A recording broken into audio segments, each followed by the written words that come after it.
Masechet Berachot, Perek Revi'i, Mishnah Aleph. Tefilat HaShachar ad Chatzot. The time of the morning prayer is until midday.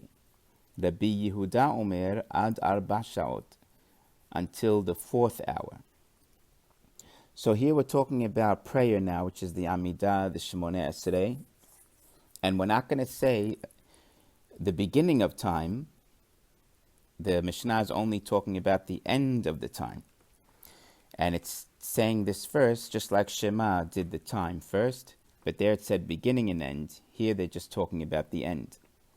And since the Korbanot, besides being that the forefathers instituted them, they also correspond to the Korbanot in the Beit HaMikdash.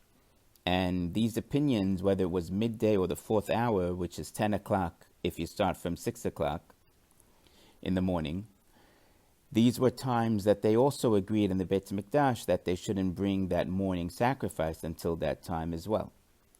Now, Tefilat HaMincha, Mincha time ad ha'erev, is until the night. Again, some say sunset, some say after sunset, whenever night is. Rabbi Yehuda Omer ad pelag HaMincha. Some say peleg HaMincha, half a mincha. Half of mincha means, first of all, there's two minchas, not to talk too much about it now. 6.5 hours, which is 12:30, is called mincha gedolah. From 3:30, which is 9.5 hours until the end, let's say sunset again is 6 o'clock in the morning till 6 at night, it would be 3:30. That's mincha ketana, because you only have a small window for mincha until sunset. That's why it's called small and large. Now Rabbi Yehuda is gonna say you have half the time from 3:30 until the end, 3:30 till 6. Half the time would be 4:45. That's what half of that time period of mincha ketana means. So he says you have to stop at 4:45. That's basically it. And then it's time for arbit. That's why we have the idea of praying arbit early with some communities, especially our community. That's where they get it from. Some communities say, no, it has to be minchas all the way till the night, and then you start arbit. Now, tefilat ha'erev, arbit, ein la keva, there is no time.